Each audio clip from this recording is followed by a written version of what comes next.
Hi, my name is Haunzer from TSM Haunzer, and this is my basic champion guide to Maokai. I think Maokai is pretty decent in solo queue, just because he has a pretty strong laning phase. He doesn't really lose lanes super hard if you're able to play right and just play for farm. And he can be really impactful in team fights later on, and just skirmishes overall. He's really good with jungle ganks too, so if you are coordinated with your jungler, you can kill the lane really easily. He plays mainly like a tank role in solo queue, so you're not going to be able to carry as hard, especially if your team is behind, then he's not very strong. But overall, he's just a good pick. So for landing against Maokai, you basically just want to level up as soon as possible. And so early laning phase, you want to push up the lane as much as possible, try to hit 2, then try to hit 3. The more levels you have, the stronger you are, because your base damage is super high. And once you get Q max to like level 3, when you're level 5, then you'd be pretty strong. You can outtrade most opponents. After that, on your first base, you get like either Bummy Cinder or like a Spectre Scowl. That's when you become unkillable, really, because by then you're already really tanky, and it's really hard for you to die. Your goal in laning phase is pretty much to play even, get as much farm as possible.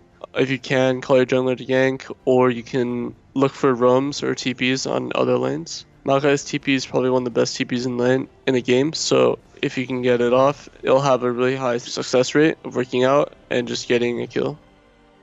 For team fights as Maokai, I think it's best if you just dive into the backline and make sure your team can follow up. You don't want to dive without your team following up, so once they do, you can like flash W onto a carry and just instant kill them. That's where he's mainly strongest, and if you can keep the fight going for a long time, it's also what makes him super good, is because he gets a lot of passive procs and just gives him all up sustain. He has a lot of reduced damage in team fights, and this is basically just where Maokai is at his like maximum potential as a champion. Just be able to reduce damage for his teammates, sustain a lot, CC a lot, stuff like that. I think the most underrated part about Maokai's kit is the fact that he can go invulnerable when he's casting his W. So, say someone's throwing a skill shot at you and you're about to die.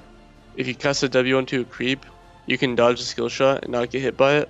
It's like a really underused mechanic, but it's super useful at times. Other mechanics are like, if you're going for a trade, I think the most efficient trade is to E onto the champion, W onto the champion, and then Q them.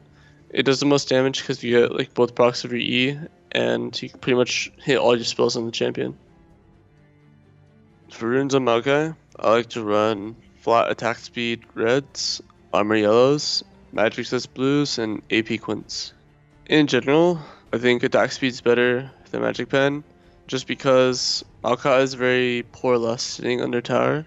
Attack speed's really helpful for that, and it's also allows you to proc your passive much more in team fights because you auto more, or your auto goes off faster, so it's easier to proc. Maokai really doesn't scale until late game super well, so getting magic pen isn't super helpful to his damage. It just is pretty nice early game, so that's why I prefer attack speed over magic pen right now. On Maokai, I like to run 12-0-18 on masteries. In the Frosty tree, I get sorcery just because you don't really use autos for your damage, and a lot of your abilities have really good base damage. So getting more increased ability damage is also really helpful. I choose Feast over Double-Edged Sword because Feast is just super good for laning phase. Maokai has a pretty weak laning phase against like carry champions, but against tanks, he doesn't really need Double-Edged Sword. His role is not about doing damage, it's more about being really tanky and sticking onto carries. I get natural talent over vampirism. He doesn't really have super good spells to like use spell vamp or lifesteal, so getting extra damage is way more helpful in my opinion. And I get oppressor instead of bounty hunter because you have a lot of CC in your kit and it helps you do more damage. In the resolve tree, I get recovery, tough skin, runic armor is way better than veteran scars. The shields, healing, regeneration, everything is really good on Maokai. It procs on his passive and Undying Grasp, so it's super helpful. Insight's a lot better than Perseverance. Being able to flash sooner onto carries and TP for flanks is way more important in my opinion than having more sustain. Swiftness, I take it over Legendary Guardian just because Maokai, he does have gap close, but having more tenacity in team fights is always better. And I choose Undying Grasp because it has some synergy with your passive to where you can proc both at the same time, so it gives you like extra sustain, and that's why I like it. For Skiller on Maokai, I think it's really situational, but most of the time you want to get E level 1, then if you know your jungler can gank your lane, you can get W, but most of the time you get Q just for farming, and then you can get Q again or W at 3. If you get Q, it's mainly because you want to push the wave ASAP and just farm as much early game, try not to trade as much. But if you get W, you want to look for all-ins and look for jungle ganks. After that, you always want to max Q first, and then W, and then E last, followed by ulti whenever possible. I think this is most efficient because Sapling has like super good base damage level 1, but leveling up is not worth it compared to leveling up W. W gets like reduced cooldown, increased snare time. That's why it just does more, and it does more damage because it's just one single ability. So it's way more important to get W max over E, and Q max first is always better than either because it just does the most damage, has low cooldown, and doesn't cost that much mana. For starting items on Maokai, the best option is Doran's Ring or Corrupting Potion. Most of the time, I think Doran's Ring is just way better. You don't really need the sustain from Corrupting Potion because you already have a lot of innate sustain in your kit. Doran's Ring is really helpful because early AP early long is just strong on Maokai. And the mana regen is probably really underrated from Doran's Ring. It also actually gives a lot of mana regen, so you can spam your spells in lane if you have Doran's Ring.